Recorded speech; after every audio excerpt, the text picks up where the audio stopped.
Buenas tardes, queridas amigas y queridos amigos.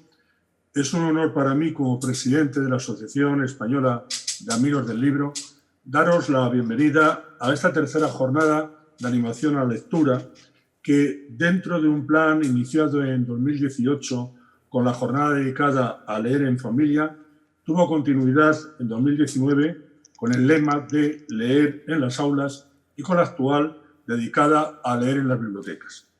Antes que nada, quiero agradecer el apoyo prestado por la Dirección General del Libro y Fomento de la Lectura del Ministerio de Cultura y por el área del libro y la lectura de la Dirección General de Patrimonio Cultural de la Comunidad de Madrid, sin cuya ayuda no podríamos haber hecho realidad la celebración de esta jornada, sobre todo en esta convocatoria para la que hemos tenido que superar unas circunstancias excepcionales. Y en ese agradecimiento, tanto en lo institucional como en lo personal, debo incluir con todo gusto a la Casa del Lector y a la Fundación Germán Sánchez Ruy Pérez en la persona de don Luis González, director de la Fundación y responsable de esta casa, que hoy nos acoge y que nos ha mostrado siempre su aprecio y apoyo a las actividades de esta asociación. Doy paso ahora a nuestro anfitrión, don Luis González, para que inicie el acto de inauguración de la tercera jornada de animación a la lectura. Luis. Muchísimas gracias, Jaime. Verdaderamente, para nosotros ha sido una alegría el poder acoger este acto.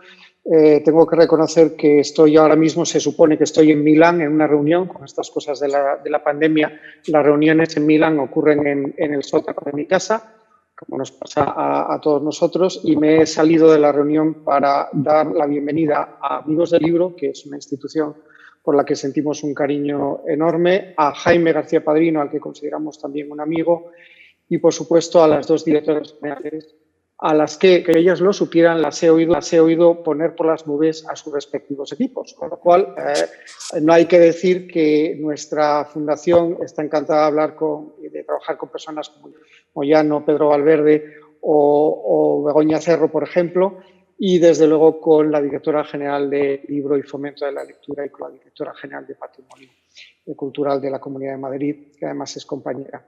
Yo espero que hablar de las bibliotecas en un momento tan fundamental como este, en el que todos nos enfrentamos a las dificultades del trabajo en el espacio, en el territorio, sirva para que todos agarremos esta cuestión y cobre más fuerza el compromiso que tenemos con el fomento de la lectura en un momento de la humanidad, ¿no? en el que la información y la transformación de la información a través de la lectura se va a convertir en una pieza clave.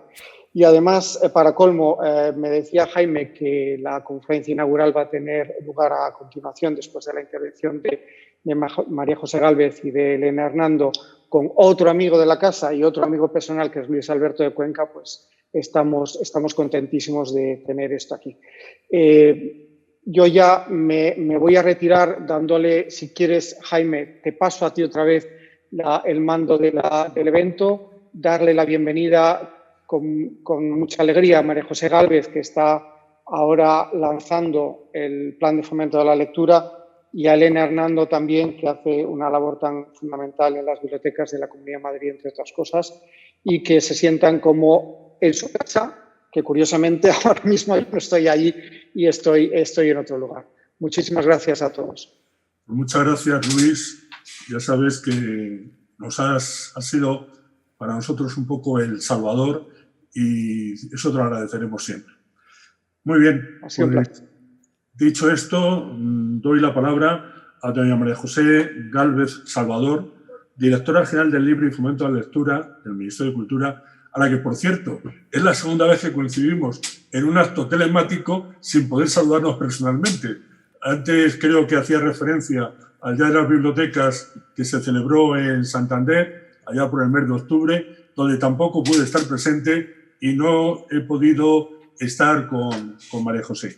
Lo lamento y tengo la esperanza de que en el futuro podamos ya volver a esa normalidad a la que tanto añoramos. María José, tienes la palabra. Buenas tardes, muchísimas gracias. Jaime, muchísimas gracias, Luis. Muchas gracias por invitarme como directora general del libro y de fomento de la lectura del Ministerio de Cultura a este acto, a esta programación que ya está en su tercera edición, Leer en la Biblioteca, Leer en las Bibliotecas.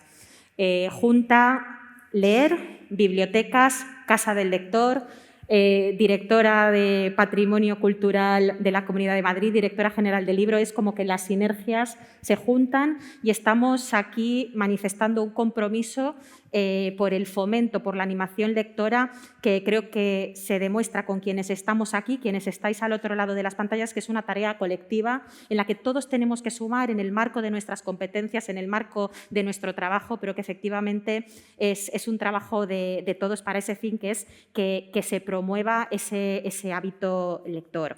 Gracias, desde luego, a la Asociación Española de Amigos del Libro Infantil y Juvenil por esta actividad, pero por tantas otras que hacéis. De verdad, muchísimas gracias. Es un placer trabajar con vosotras, con vosotros, y creo que hacéis una labor inestimable, y en todo lo que podemos, en todo lo que podamos, estaremos ahí, porque sé que el objetivo último es el mismo, desde distintos puntos de vista, desde distintos enfoques, pero el objetivo es el mismo. Por supuesto, muchísimas gracias a Luis González, a la Casa del Lector, por hacernos sentir como nuestra casa. Yo la siento como mía también, y por ese compromiso por encima de todas las cosas con el libro, con la lectura y con el fomento del hábito lector. Muchísimas gracias también, Elena, directora, por el trabajo que hacéis desde tu dirección general. Creo que visibilizamos esa colaboración, esa cooperación en una materia que es fundamental. Como digo, creo que sin esa colaboración público-privada no se puede entender este compromiso con el libro y con la lectura, y en ese sentido pues estoy muy contenta también de estar en este acto. El otro motivo que me parece muy positivo es, más allá de las reflexiones, de las jornadas, de las conclusiones a las que podamos llegar después de haber escuchado a todo el excelente cartel de panelistas que van a hablar a lo largo de la tarde, es la visibilidad que se da con un acto de estas características al libro, a la lectura y a las bibliotecas. Muchas gracias también por eso. Creo que cada noticia que sale, cada acto que se hace, donde sale la labor que se hace desde las bibliotecas, la vinculación del fomento de la lectura con las bibliotecas, creo que es positivo y que nuestra obligación es estar aquí apoyándola. Así que, bueno, estos son los motivos que me han traído a agradeceros la invitación y, por supuesto, aceptarla encantadísima. Hacía referencia a Luis González a que estamos llevando a cabo desde el Ministerio de Cultura, desde la Dirección General del Libro, como además es una obligación normativa que se establece en la Ley del Libro y de Bibliotecas, el próximo plan de fomento de la lectura, que será el documento rector que guiará nuestras políticas públicas en los próximos años. Estamos en un momento pues, de configuración y de creación de ese plan, trabajando con casi todos los que estáis aquí, que sois grandes expertos, y bueno, pues en ese marco de los grupos de trabajo, de la mesa del libro que hemos configurado para escuchar y para tener ese diálogo constante con todo el sector, pues estamos en este plan de fomento al que se suman pues, iniciativas como esta. Creo que después del año tan duro que hemos pasado todos, reivindicar la labor de las bibliotecas es fundamental. Cuando han estado cerradas, cuando han estado abiertas, cuando han estado prestando servicios, creo que la labor que se ha llevado a cabo y cómo lo ha percibido la ciudadanía, pues ha sido fundamental. Tenía aquí unas encuestas que señalaban de los hábitos lectores, que durante el año pasado se ha incrementado la lectura. Es verdad que no de una forma radical, pero llevamos una serie de años aumentando los índices de lectura. Y, sin embargo, con la pandemia se ha disparado el hábito lector. Creo que es de las pocas buenas noticias que podemos tener, ese incremento del hábito lector, que la gente en sus casas estaba saturada de pantallas, y ha vuelto al corazón de la cultura, ¿no? Que es esa lectura desde las casas o a través de las bibliotecas en los formatos bien abierto, bien cerrado, pues que han podido hacer en cada momento en función de la situación sanitaria. Creo que tenemos ahora un reto importante, que es cómo retenemos a esos lectores que se han incorporado durante la pandemia, porque es verdad que siempre hay un segmento de la población que lee y lee más, siempre se puede leer más libros por parte de las mismas personas que leemos, pero hay un porcentaje de la población, aproximadamente un 30%, que manifiesta que no lee. O que tiene otras cosas que hacer, que no le gusta, que no tiene tiempo. Yo creo que es un reto llegar también a esa gente, es decir, profundizar en cuánto leemos, pero ampliar hacia quienes nunca leen, que también se incorporen a este hábito lector, porque una vez que alguien se incorpora al hábito, no lo deja. Y creo que ese reto lo tenemos por delante y es un reto pues maravilloso en el que, como digo, pues sumamos todos. En este barómetro de hábitos de lectura se señalaba cómo se percibe el leer, cómo se percibe la lectura. Dice, leer se percibe como una actividad que ayuda a comprender el mundo que nos rodea. Leer es una actividad emocionante y estimulante.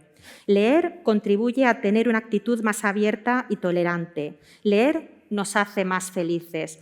Pues todo ello suma y creo que estas actividades y todo lo que van a exponer a continuación los distintos expertos inciden en que tenemos que seguir con estas iniciativas para trasladar a todas aquellas personas que todavía no sienten esto, pues estos sentimientos que refleja la gente cuando lee. Volvamos al corazón vuestro, ¿no? A la lectura y a la lectura en bibliotecas, pero también a ese público infantil, juvenil, adolescente. Más o menos, un poquito más del 20% de los usuarios de bibliotecas se corresponden con público infantil. Las bibliotecas cada vez tienen áreas más especializadas desde una profesionalidad increíble hacia ese primer lector, que es verdad que en los últimos años yo creo que desde todas las administraciones se ha hecho una tarea fantástica para que esos primeros lectores ya estén en el hábito desde las escuelas, como vosotros habéis hecho también en otras jornadas, las familias, las aulas, las bibliotecas, y creo que tenemos que llevarlo a ese público un poquito más mayor, a ese público juvenil que por algún motivo en alguna determinada edad deja un poquito la lectura de lado, y creo que tenemos ahora mismo herramientas suficientes para que no se descuelguen y sigan aferrados a la lectura, que nos hace más felices, nos hace más críticos, nos hace más libres y, en definitiva, pues nos hace crecer. Sabéis que desde la Dirección General del Libro tenemos una campaña de animación lectora, el María Moliner. Además, mañana se cumplen años, creo que de María Moliner, y hay un acto en la Biblioteca Nacional en su recuerdo. Y muchos de los que vais a hablar a continuación, en representación de distintas bibliotecas de las redes municipales, autonómicas o públicas del Estado de gestión autonómica, habéis sido receptores por vuestro magnífico trabajo de esta campaña de animación lectora María Moliner, y de verdad que os felicito y seguid presentándoos, porque es una de las grandes satisfacciones de esta responsabilidad. También tenemos, y también participáis muchos de los que estáis aquí, el Premio Nacional de Literatura Infantil y Juvenil, y la verdad es que también es otra de las satisfacciones.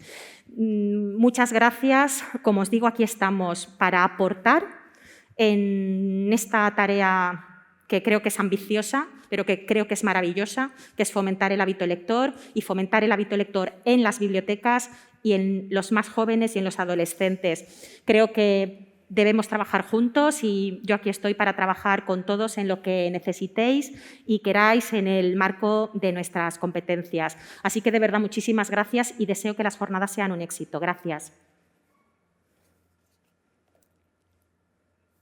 Muchas gracias, María José. Y doy la palabra ahora a doña Elena Hernando, directora general de Patrimonio Cultural de la Comunidad de Madrid. Elena. Muchas gracias, Jaime. Muchas gracias también a Luis por acogernos en su casa. Y muchas gracias también a María José Gálvez por estar también aquí esta tarde y por ofrecer una colaboración que siempre es no solo conveniente, sino imprescindible para seguir trabajando, ¿no? Las administraciones tenemos que apoyarnos y, como bien decías, no solo entre administraciones públicas, también con el sector privado. Está claro que de la unión sale la fuerza y que todos tenemos que remar en una misma dirección y entonces seguro que llegaremos más lejos, ¿no? De hecho, así lo hacen nuestros equipos en el día a día, que están coordinados y compenetrados perfectamente. Para nosotros en la Comunidad de Madrid, el sector del libro, por supuesto, y para todas las comunidades autónomas y para la Administración del Estado, es un sector estratégico.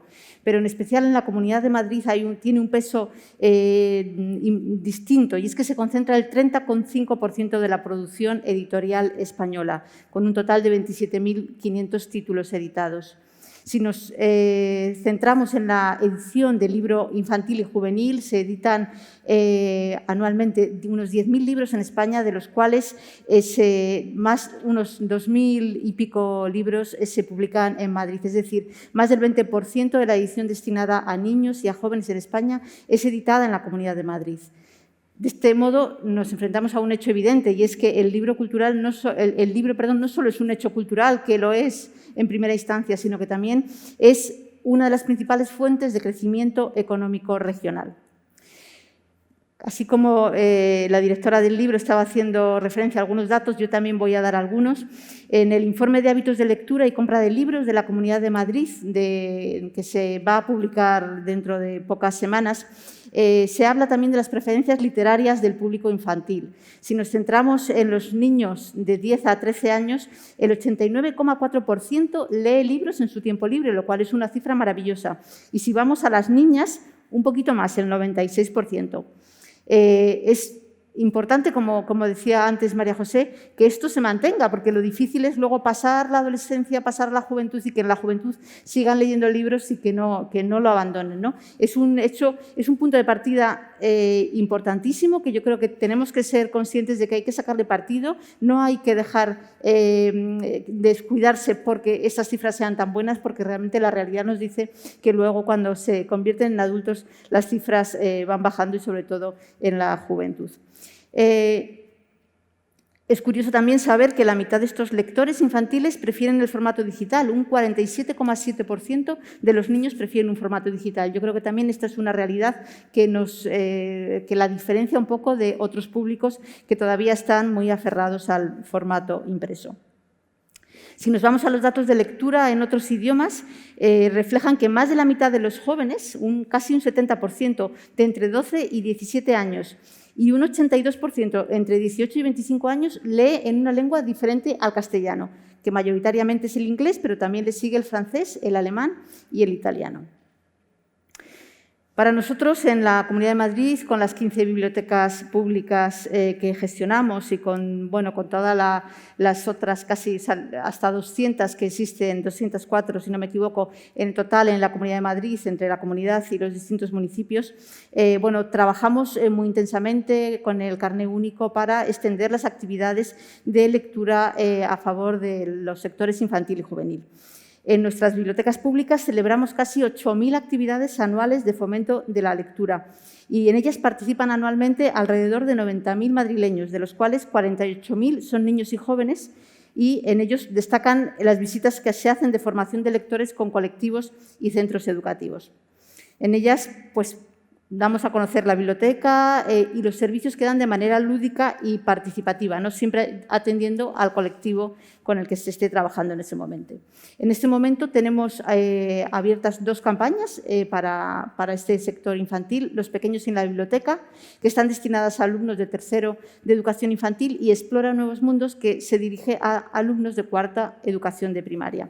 Y también a esto se unen las campañas dirigidas a los primeros cursos de la ESO, que se llevan en los propios centros bibliotecarios. Es evidente que el año pasado no fue nada igual para ninguna institución y para ningún ciudadano, por lo cual las visitas escolares se tuvieron que suspender el 10 de marzo y eso supuso que solo pasaran por las bibliotecas 3.000 y pico niños, pero si nos vamos al año 19 fueron más de 18.000 niños. Esto es una cifra importantísima y yo creo que, como decíamos, es un potencial que tenemos que seguir explotando y llevarles de la mano a lo largo de su recorrido vital. La actividad que para nosotros sin duda es más importante, que lleva ya, creo que esta edición, la última ha sido la número 36, es la muestra del libro infantil y juvenil, que se organiza por la Subdirección General del Libro y que recorre cada año más de un centenar de municipios de la región. La muestra se convierte en 5 exposiciones itinerantes diversas que van recorriendo todos los municipios y es el mejor exponente de la política de la Comunidad de Madrid en materia de promoción de la lectura para el público infantil y juvenil. He sido testigo de alguna muestra y realmente es una maravilla ver cómo se dan a conocer todas las novedades editoriales en esta materia, cómo los niños se acercan, cómo las actividades se están realizando, actividades de cuentacuentos para hacérselas más próximas y cómo los editores consiguen llegar a las librerías gracias en gran medida a esta muestra del libro infantil y juvenil. Además, desde hace 3 años, la muestra otorga el premio El Mejor de la Muestra al libro más destacado en la de literatura infantil de este año. Y una señal de la importancia que tiene ya este reconocimiento es que en el último año se han presentado más de 70 editoriales a la muestra del libro infantil y juvenil, con lo cual se está asentando y creemos que ya es un éxito en la comunidad que sin duda seguirá yendo a más. Otra actividad distinta que se organiza también desde la Subdirección General del Libro es el Festival FLIC, el Festival de Literaturas y Arte Infantil y Juvenil, que se realiza anualmente en distintas bibliotecas de la comunidad y que en el año 2020, el pasado, se realizó en la Biblioteca Miguel Hernández de Vallecas.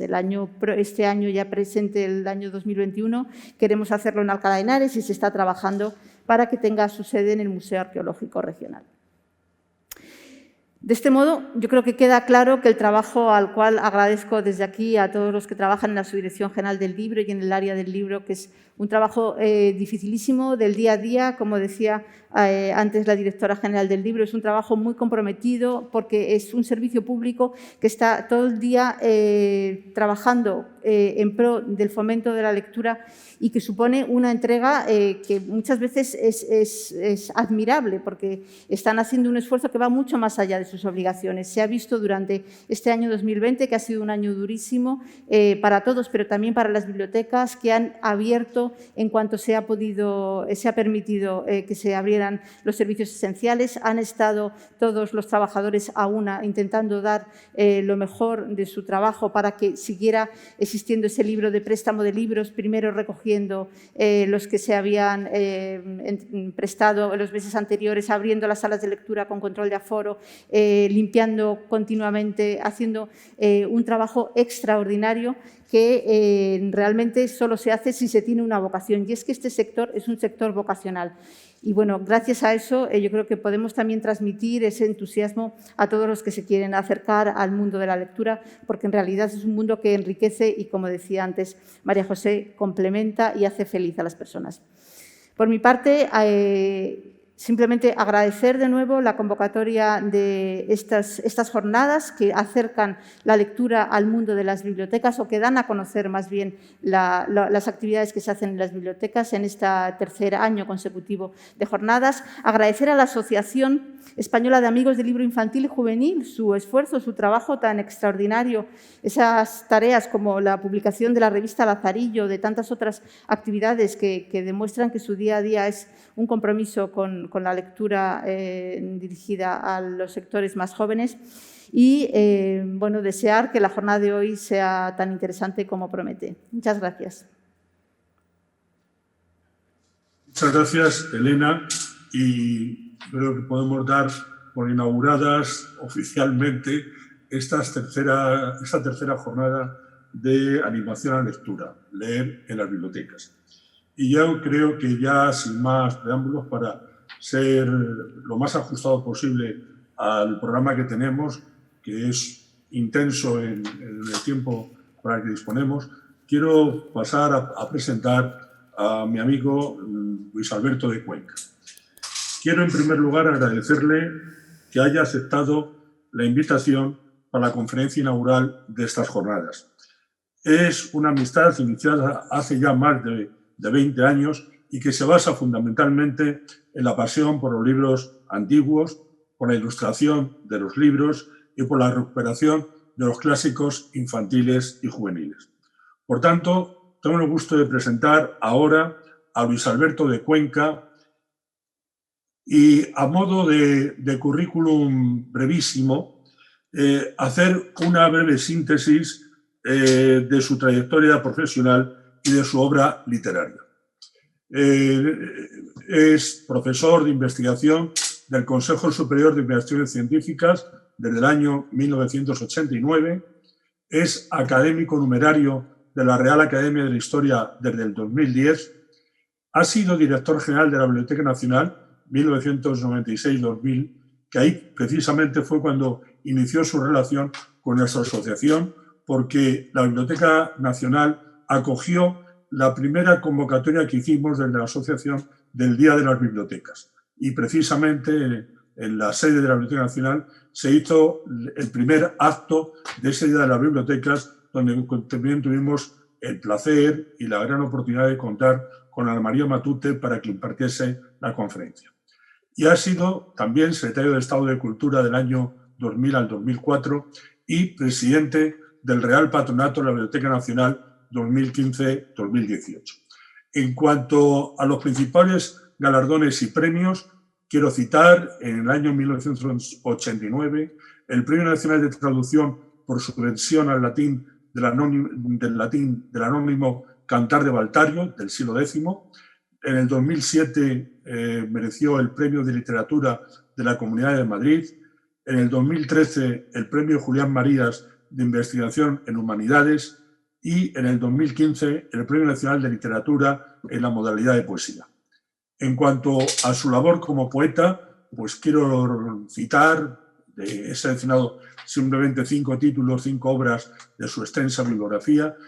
Sería el primero La Caja de Plata, del año 1985, el Premio de la Crítica de 1986, Por Fuertes y Fronteras, una obra del año 1996, La Vida en Llamas, 2006, galardonada con el Premio Ciudad de Melilla, Cuaderno de Vacaciones del 2014, también premiado con el Premio Nacional de Poesía del año 2015, y el más reciente, entre los que he seleccionado, Blog de Otoño del año 2018.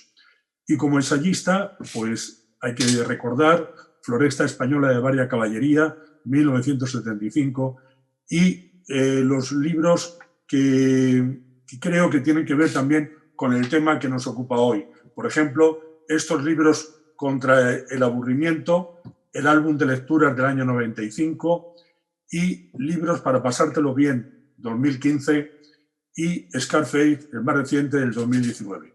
Como habrán podido comprobar, la presencia de Luis Alberto de Cuenca honra esta jornada de lectura, porque además creo que nos ofrece una versión muy, muy adecuada de lo que intentamos transmitir con estas actividades, que es la pasión por el libro y la pasión por la lectura.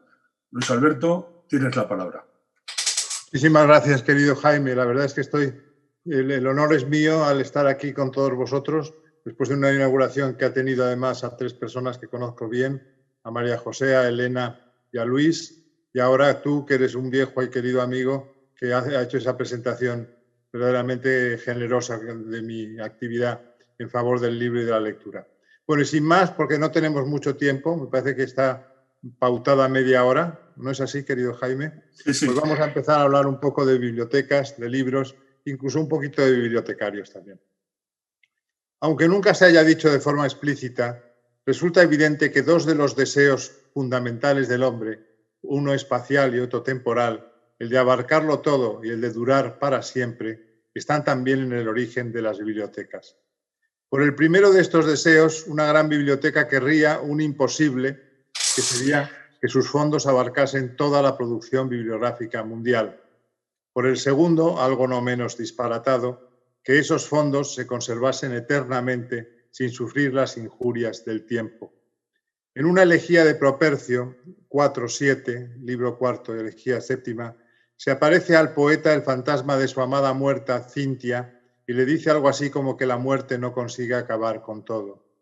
Pues eso es lo que intentan las bibliotecas, que la muerte no se lo lleve todo, que las miserias y grandezas de la humanidad se conserven en sus depósitos por obra y gracia y magia de la escritura, la invención más genial de nuestra especie.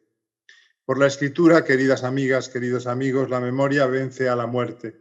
Dicho así queda muy enfático, pero tiene mucho de cierto. La epopeya mesopotámica de Gilgamesh nos habla de la desigual lucha de su protagonista, un rey de la ciudad sumeria de Uruk, contra la muerte. Pues bien, Enkidu, el íntimo amigo de Gilgamesh, se muere, y este se queda tan desconsolado que decide partir en busca de la planta que da la vida, porque no soporta la idea de tener que morirse. Muchas aventuras y muchos desengaños después, el héroe llega a una única conclusión: tenemos que morirnos. Pero el recuerdo, e incluyo aquí la memoria genética, nos da acceso a una cierta inmortalidad personal, la que acompaña ahora, por ejemplo, al propio rey de Uruk, cuyas hazañas han pervivido en las tablillas que cuentan su historia, rescatando su mítica figura del calabozo de los siglos. Desde las grandes bibliotecas asirias, donde se conservaba toda o casi toda la sabiduría del Próximo Oriente, incluida la saga, por supuesto, de Gilgamesh, pasando por las riquísimas bibliotecas helenísticas de las que hablaré más tarde, Alejandría, Pérgamo, mucho más cerca ya de nuestros usos biblioteconómicos, hasta la proliferación actual de centros bibliotecarios para todos los públicos y a todos los niveles, la biblioteca ha sido un núcleo importantísimo de irradiación cultural. Cada biblioteca, la de usted, la tuya, querido Jaime, la mía, la de un príncipe del Renacimiento o la de un arzobispo del Barroco, la Biblioteca Nacional que tuve el honor de dirigir o la Biblioteca Escolar del pueblo más recóndito, ha mostrado a lo largo de la historia una idea global de la cultura al modo de una red ante litteram, y desde cada biblioteca encargada de conservar una tradición se ha proyectado la cultura hacia el porvenir, a la manera de un continuum cultural que, partiendo de las más remotas raíces, ofrece un valioso servicio en el presente y abre las puertas al futuro. Las bibliotecas, esos lugares donde los libros se almacenan cuidadosamente clasificados al objeto de que lectores e investigadores tengan acceso a la memoria escrita de la humanidad, son loci sacri, lugares sagrados en el itinerario del hombre sobre la tierra, jalones imprescindibles en nuestro viaje hacia el saber. De ahí la necesidad de proyectar su benéfica sombra sobre nuestra existencia diaria, convirtiéndolas en pasaje habitual de este paisaje habitual de ese brevísimo recorrido por el mundo que supone la vida de cada ser humano. Y lo van a ser siempre, porque cuando los medios informáticos hagan innecesaria, que ya lo están haciendo en tantas ocasiones, la presencia física del usuario, las bibliotecas seguirán funcionando como centros de información y de orientación bibliográfica, además de seguir proporcionando la feliz posibilidad de acceder con los ojos y con las manos a los libros originales, que no es ni mucho menos cuestión baladí. Desde pequeño, como Borges, me he imaginado el paraíso bajo la especie de una biblioteca, como diría él. Borges traducía con ese sintagma de subspecie de la locución latina idéntica, tan usada por los autores escolásticos a lo largo de la Edad Media. Borges soñaba un paraíso de estanterías infinitas donde todo lo escrito por el hombre tuviese su lugar, su signatura, su tejuelo. No sé muy bien si ese país de gloria impresa tendrá solo ventajas, las derivadas de albergar en él las creaciones más relevantes del genio humano, o si, como todo en la vida, incluso ultraterrena, presentará también inconvenientes, pues no se guarda en vano la basura, la inmensa cantidad de basura que, junto a los también infinitos libros que merecen la pena, se conserva en las bibliotecas. Los vigilantes del bien y de la belleza, esos dos términos que Platón reducía a uno solo, kalos, kagazos, para él, bello y bueno eran la misma cosa, tienen lógicamente que pechar con la custodia de otros conceptos menos halagüeños. Esos vigilantes son los bibliotecarios, no cabe duda. Y ello porque los hombres han escrito de todo, y todo, bueno, malo, debe guardarse al menos hasta el día del juicio final, ni un momento más. De la misma manera que un dragón de aliento de fuego custodiaba el tesoro de los Nibelungos en el Cantar de Gesta alemán, así los mencionados vigilantes, llamémoslos bibliotecarios, tramitan y coordinan y hasta asumen el tráfico de tesoros bibliográficos que da sentido a las bibliotecas y justifica su profesión. No sé qué cosa sea la libertad, pero sí sé que muchos daríamos la vida por esa palabra y que nadie hablaría de libertad si no existiesen los libros, pues todo lo que vale la pena en este mundo, la libertad, el amor, la amistad, la lealtad, el coraje, existen porque un día se escribió. Hemos inventado los libros para ser libres, o por lo menos para creernos que ser libres es una posibilidad. Libros, en todo caso, a los que odiar o por los que morir, como dije, quién sabe dónde, en un poema ya lejano. Libros para soñar otras vidas que nos expliquen algo de la nuestra, libros que nos ayuden a ser mejores en nuestro paso por el mundo. Y ahora vamos a un tema muy propio de mi especialidad. Yo soy filólogo clásico, que es las bibliotecas y el mundo antiguo. No es el mundo grecorromano el inventor de esos templos del saber humano que hemos hablado hace un momento de ellos y que llamamos bibliotecas, a pesar de que la palabra biblioteca obviamente es una palabra claramente griega, equivale a depósito o almacén donde se guardan libros, de la misma manera que pinacoteca es un lugar donde se guardan cuadros, o gliptoteca, un museo de piedras talladas.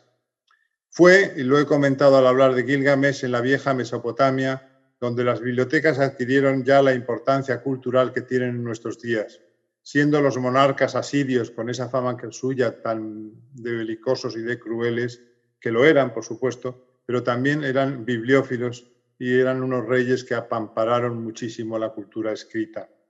En una de sus pobladísimas bibliotecas, concretamente la de Asurbanipal, siglo VII a.C., se guardaba en 12 tablillas de escritura cuneiforme esa historia tan vieja y tan maravillosa que es la historia del rey Gilgamesh de Uruk.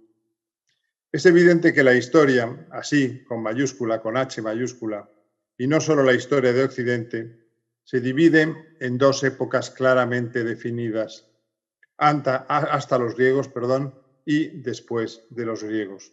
Esto lo ha planteado mi maestro, mi llorado maestro, que ya murió hace unos meses, don Francisco Rodríguez Adrados, en El reloj de la historia, publicado en 2006, un libro que también supone un antes y un después en la reflexión ad hoc. Hubo griegos desde que la civilización micénica se asentó en la Hélade, como demostró Michael Ventris, un arquitecto, a comienzos de los años 50 del siglo pasado, al descifrar el silabario micénico lineal B y comprobar que podía identificarse perfectamente con un estudio arcaico de la lengua griega, en un momento en que estaba a punto de producirse la expansión griega aquea por Asia Menor y con ella la célebre guerra de Troya, que explicaría el poema maravilloso de Homero titulado Ilíada. Sabemos, pues, la lengua que hablaban esos héroes homéricos de la Ilíada, quiero decir, los modelos reales de los héroes que pueblan los hexámetros de los cantares de gesta homéricos.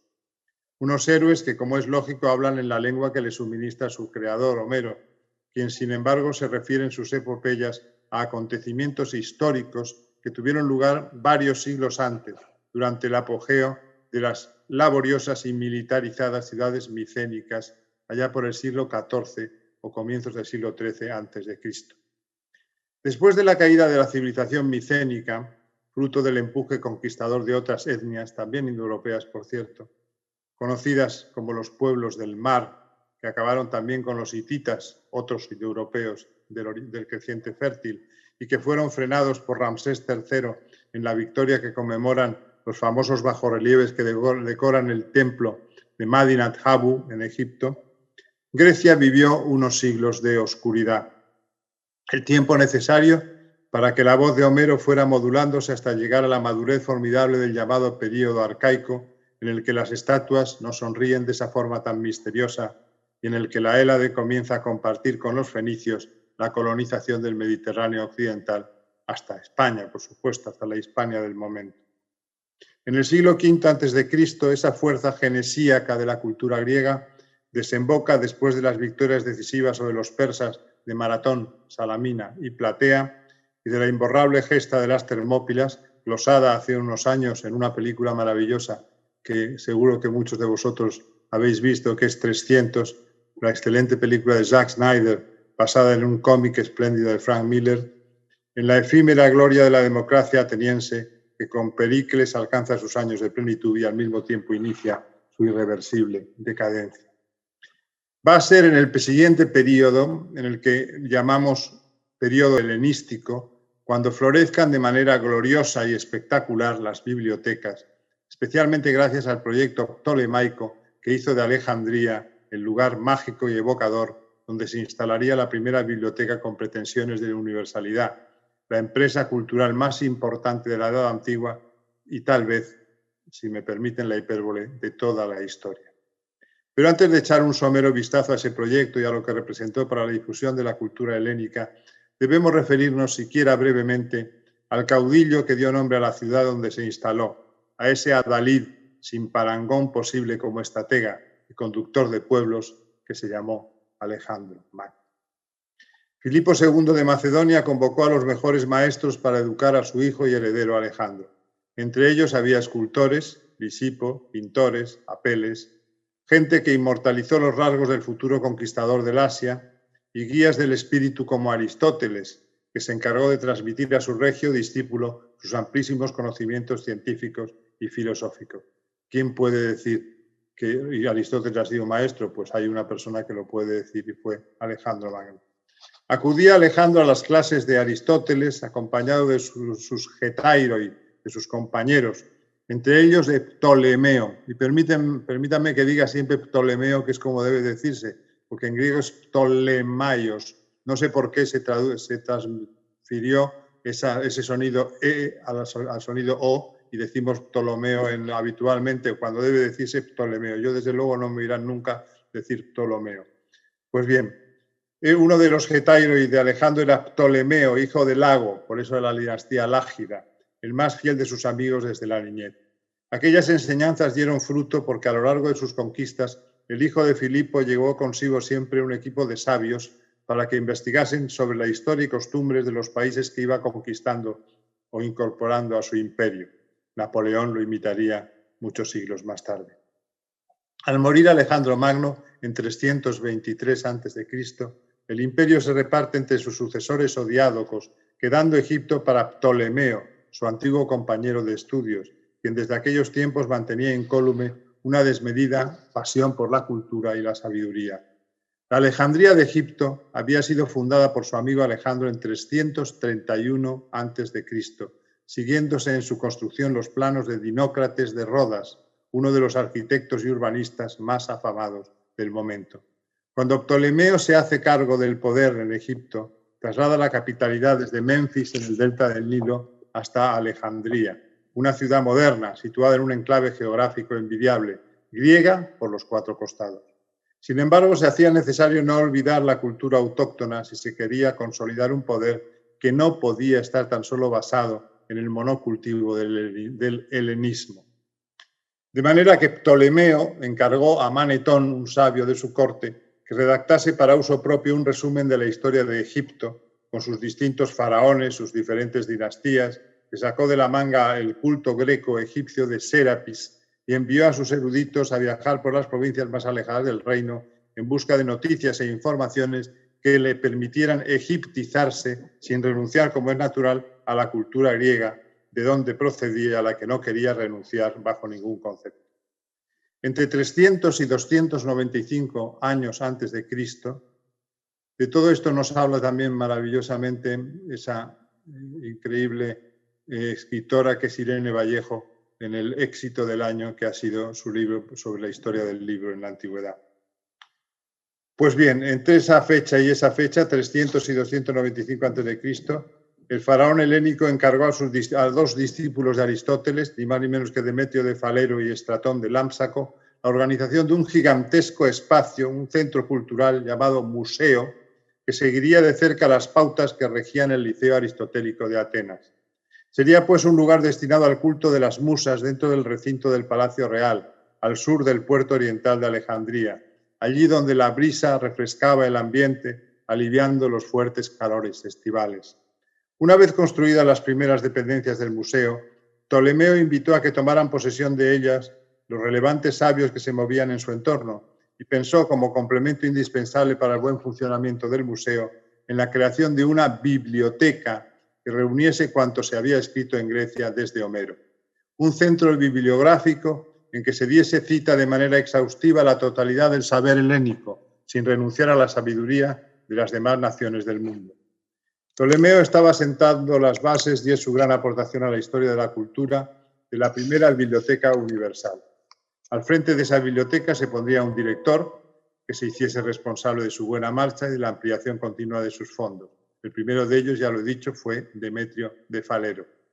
Al morir Ptolomeo I, que fue llamado Soter, Salvador, en 283 a.C., su hijo Ptolomeo II, apodado Filadelfo, o sea, el que ama a su hermana, no olvidemos que en Egipto los faraones se casaban con sus hijas y con sus hermanas para propiciar una genética exclusivamente relacionada con el poder entre la familia real. Pues bien, cuando Ptolomeo II Filadelfo lo sucedió en el trono de Egipto, no defraudó las esperanzas puestas en él por su progenitor en orden a cuidar de sus realizaciones predilectas, a saber, el museo y la biblioteca. Con Filadelfo esas instituciones adquirieron más y más importancia y prestigio, inaugurándose en su recinto un jardín botánico y un zoológico con especies exóticas traídas de todas partes. Con Filadelfo el museo dejó de ser un lugar reservado a unos pocos privilegiados y, sin convertirse desde luego en una institución de carácter público del tipo de las bibliotecas que existen en nuestros días, se fue insertando en la vida de la ciudad, la más floreciente del Mediterráneo por aquel entonces. Con Filadelfo, museo y biblioteca se convirtieron en inmejorables heraldos de la monarquía ptolemaica, cuya pujanza cultural, iluminada físicamente por el célebre faro de Alejandría, una de las 7 maravillas del mundo antiguo, contribuían a realzar decisivamente. En época de Filadelfo es cuando el poeta Herodas, también llamado Herondas, se refiere así a Alejandría en el primero de sus mimos, dice así Herodas en traducción mía. Riqueza, juegos públicos, poder, prosperidad, gloria, espectáculos, filosofía, oro, juventud, el templo dedicado a los adelfos, o sea, Ptolomeo II y su hermana y esposa Arsínoe, un rey generosísimo, un museo impresionante, vino, manjares exquisitos, todo lo deseable, y más mujeres que estrellas hay en el firmamento, capaces de competir en belleza con las diosas que rivalizaron en el juicio de París. Además, el museo y la biblioteca cumplían el propósito regio de helenizar Egipto. Un Egipto en el que, por citar tan solo un ejemplo de esta helenización creciente, los 70 traducían la Biblia al griego en la propia Alejandría y a instancias del mismo Demetrio de Falero, o sea que no eran en absoluto impermeables al embrujo o al hechizo que podían ejercer en ellos las demás culturas. Gracias a ellos tenemos la Biblia de los 70, la famosa Septuaginta. Al acceder Filadelfo al trono, Demetrio de Falero fue sustituido en la dirección de la biblioteca por Zenódoto.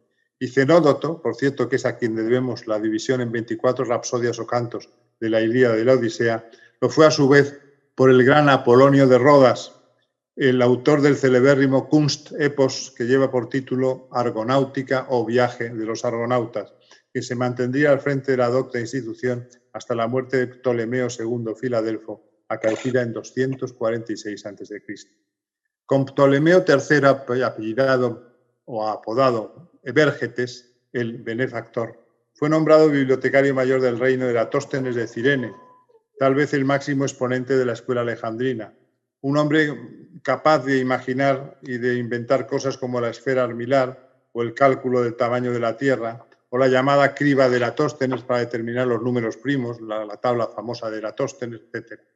Como humanista, Eratóstenes brilló al nivel de los más grandes de la historia y fue el primero que eligió ser llamado filólogos, o sea, amigo del saber.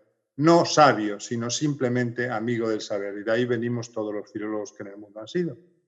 Fue el quien se acercó, el propio Eratóstenes, por vez primera, al concepto parnasiano de l'art pour l'art, el arte por el arte, al defender que el objetivo del poeta no es instruir, sino deleitar, siendo seguido en esto un siglo después por Aristarco de Samotracia, director de la biblioteca entre 180 y 145 a.C., autor de otra frase también muy parnasiana: todo poeta debe aspirar más al deleite que a la verdad, famoso por sus estudios, Aristarco digo, de crítica textual sobre Homero, todavía hoy muy apreciados por los especialistas desde el punto de vista ecdótico o de crítica textual.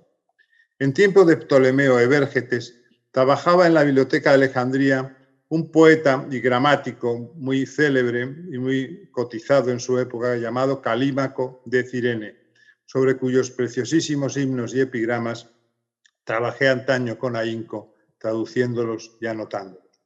Parece que no llegó a ostentar el título de director de la biblioteca, pero sí que Calímaco fue el autor de su catálogo, de unos pinaques o tablas que constituían un catálogo razonado de la misma, de la Biblioteca de Alejandría, en 120 libros hoy perdidos, de los que se conservan pocos pero ilustrativos fragmentos. Calímaco practicaba una estética completamente opuesta a la de Apolonio de Rodas, que era más bien partidario del poema largo, Apolonio, mientras que Calímaco prefería el epilio, el poema épico en miniatura, frente al largo poema practicado por el de Rodas. Hoy día, 2300 años después, la poesía de Calímaco sigue iluminando la ruta estética de nuestros poetas más jóvenes, mientras que el Kunstepos de Apolonio sigue leyéndose con agrado, pero no marca estilo, como se dice últimamente, y sí marca estilo el gran Calímaco. Entre 1969 y 1973 cursé los estudios de Filología Clásica en la Universidad Autónoma de Madrid. El adalid de la especialidad era ni más ni menos que mi maestro Manuel Fernández Galiano, príncipe de helenistas. Fue él quien tiró de mí cuando dejó la Complutense para pasarse con armas y bagajes a la Autónoma. Me había dado de clase de griego en primero de comunes en el viejo edificio de Filosofía y Letras de la ciudad universitaria madrileña, y la simpatía y la admiración que me inspiraban, unidas, hay que decirlo, a la mala noticia de que mi novia y yo no íbamos a compartir aula en segundo de comunes por la simple razón de que mi apellido empezaba por C y el de ella por M, me hicieron trasladar mi expediente a la Universidad Autónoma con la celeridad de un cohete. Galiano era un gran conocedor de casi todo en la antigüedad helénica, pero muy especialmente en la poesía epigramática compilada en la celebérrima Antología Palatina. Y me propuso realizar mi memoria licenciatura sobre los epigramas de Calímaco de Cirene, y acepté ipso facto su sugerencia. Más tarde publiqué, como he dicho antes, los himnos y los epigramas en la Biblioteca Clásica Gredos. Calímaco, un hombre importante en la historia de las bibliotecas, nació en Cirene, Libia, poco antes del año 300 a.C. Pasó cuando era joven a Alejandría, donde se ganaba la vida como profesor de gramática y donde se fijó en él Ptolomeo II, Filadelfo, encargándole la tarea de hacer el catálogo al que mencionaba antes. Calímaco escribió 63 epigramas que no suman en total ni siquiera 300 versos. Pues bien, en ese puñado de dísticos elegíacos aprendí a vivir y aprendí a escribir poesía, las dos cosas, que en mí fue un único aprendizaje a dos bandas. Fue Calímaco quien me enseñó a valorar la concreción, la intensidad, el efecto sorpresa, el tono coloquial, la concisión expresiva. Veamos, por ejemplo, no me resisto a no hablar de poesía, aunque la conferencia verse de bibliotecas. Veamos, por ejemplo, el epigrama segundo de la colección mía de Gredos, en el epigrama que dedica Calímaco a su amigo Heráclito, un poeta que no tiene nada que ver con Heráclito, el filósofo. Dice así en mi traducción: alguien me dijo, Heráclito, tu muerte, y me brotaron lágrimas. Recordé cuántas veces vimos juntos la caída del sol en charla interminable. Y he aquí que ahora tú, en alguna parte, no eres más que ceniza. Pero ellos sí, tus ruiseñores, viven. Hades, que todo lo arrebata, jamás pondrá su mano sobre ellos. En esa mínima elegía, Calímaco inmortalizaba los poemas de su recién fallecido amigo, esos ruiseñores, esos poemas que llama ruiseñores él, y empieza a valorarse eso que Manrique en las coplas por la muerte de su padre llamaba la estotra vida tercera, la vida de la fama, que es tan importante como la vida de la vida que acaba en la muerte, la vida de todos los días. Otro epigrama de Calímaco. 2 versos solo, un hexámetro y un pentámetro. 12 años, un niño.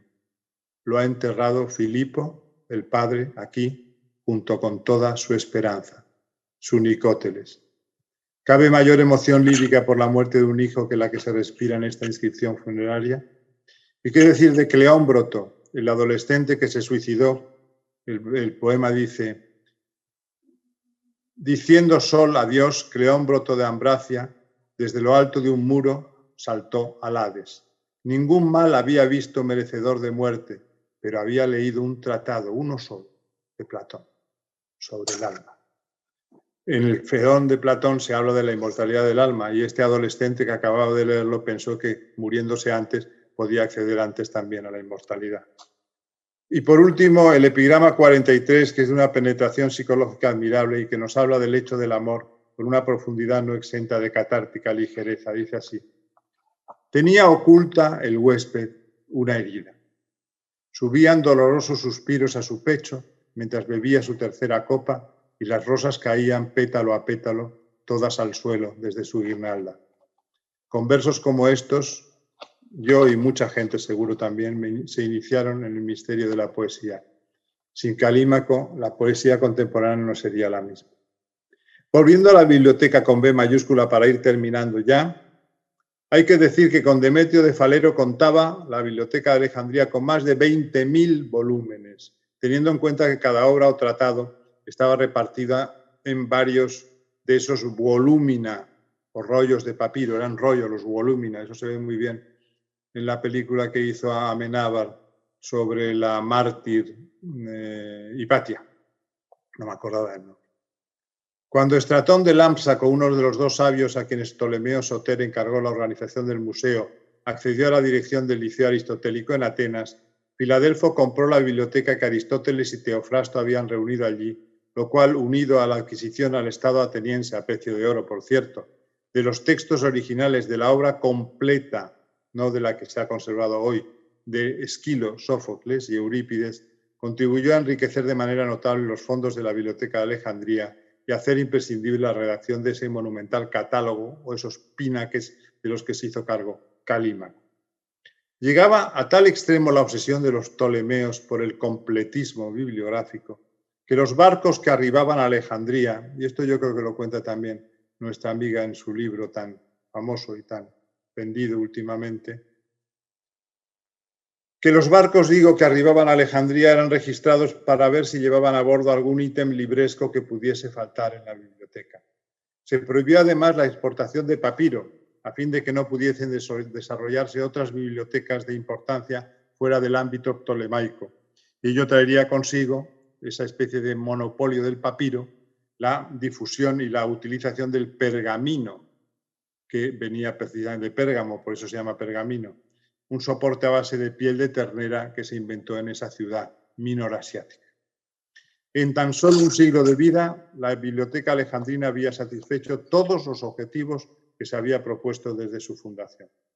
A lo largo de todo el siglo III a.C., el museo y la biblioteca se implicaron también en la educación, la paideia, de forma muy intensa, lo que convirtió a Alejandría en el estandarte de una cultura helénica que apostaba por la universalidad y también en una especie de universidad sin fronteras a donde acudían alumnos de las élites socioeconómicas de los demás reinos helenísticos y aún desde Roma a aprender filología, literatura, historia, ciencias naturales y otras 1000 materias. Fue a partir del siglo II a.C. cuando surgieron algunos problemas originados a partir de las tensiones entre los nativos egipcios y los colonos griegos. Si el faraón era proegipcio, como fue el caso de Ptolomeo VIII, se promovían desde el trono anatemas y descalificaciones contra los sabios del museo, llegando a desterrar a Aristarco, director a la sazón de la biblioteca, por su marcada helenofilia. Pero nunca corrió peligro la institución en sí, y el museo y la biblioteca siguieron siendo una referencia cultural en toda la cuenca mediterránea, incluso después de la batalla naval de Accio en 31 a.C., una batalla decisiva en la historia de la humanidad, en la que Marco Antonio y Cleopatra fueron derrotados por Octaviano y Egipto perdió el protagonismo político que había tenido hasta entonces.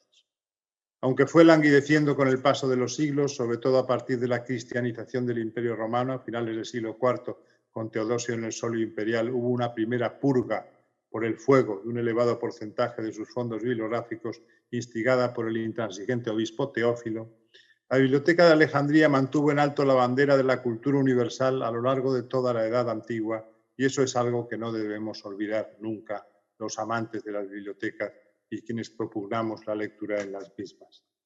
Como tampoco podemos y debemos olvidar la valiosísima mediación de los monasterios medievales y sus imprescindibles scriptoria en la conservación y transmisión de la cultura clásica que llegó al siglo XV en un más que aceptable estado e hizo posible la formidable aventura cultural del Renacimiento. Y a este respecto debemos decir que Irlanda y los monjes de los scriptoria irlandeses fueron fundamentales en el rescate de la cultura clásica. De modo que a Irlanda le deberíamos hacer un monumento el resto del mundo, porque ahí se coció el cultivo de toda la cultura clásica. Solo la llegada del Islam en tiempos del califa Omar, concretamente en 634 después de Cristo, puso fin de manera definitiva a la docta institución alejandrina por medio del mismo fuego purificador utilizado por Teófilo, con el peregrino argumento en el caso del califa Omar de que los libros de la biblioteca o bien contradecían al Corán o bien decían lo mismo que el Corán, en cuyo caso eran redundantes y en los dos casos debían ser eliminados. Sobre las cenizas de aquella biblioteca se ha levantado en nuestros días, a partir de 2002, una nueva biblioteca de Alejandría llamada Biblioteca Alexandrina en latín, fruto de los desvelos del gobierno de Egipto y también del apoyo de la comunidad internacional. El edificio es muy hermoso, lo ganó un arquitecto muy importante, noruego, creo recordar, y el proyecto no puede ser más atractivo. Ahora solo hace falta que lo consolidemos entre todos. Y no está, la verdad es que la época que nos ha tocado vivir no está para consolidar muchos proyectos bibliotecarios. Vamos a ver si salimos de todas estas historias terribles que nos acosan y nos dedicamos a lo que realmente nos gusta y a lo que realmente nos hace más libres y mejores, que es la lectura. Muchísimas gracias y un abrazo para todos. Muchas gracias, Luis Alberto. Es una lástima que no podamos manifestar nuestro agradecimiento en la forma de los aplausos habituales con los que se cierran las conferencias, pero estoy seguro que todos los que nos han seguido estarán agradeciéndote la magnífica lección de historia que nos ha dado sobre la trayectoria de las bibliotecas. Muchas gracias, Luis Alberto, y también quiero agradecer la participación en este acto tanto a María José como a Elena, y vamos a hacer un brevísimo descanso de 5 minutos porque ahora tenemos que cambiar los enlaces para iniciar la mesa redonda que viene a continuación. Muchas gracias de nuevo y un abrazo fuerte. Un abrazo y que todo resulte fenomenal para todos y para la institución que diriges, querido Jaime. Un abrazo. Muchas gracias. Hasta luego.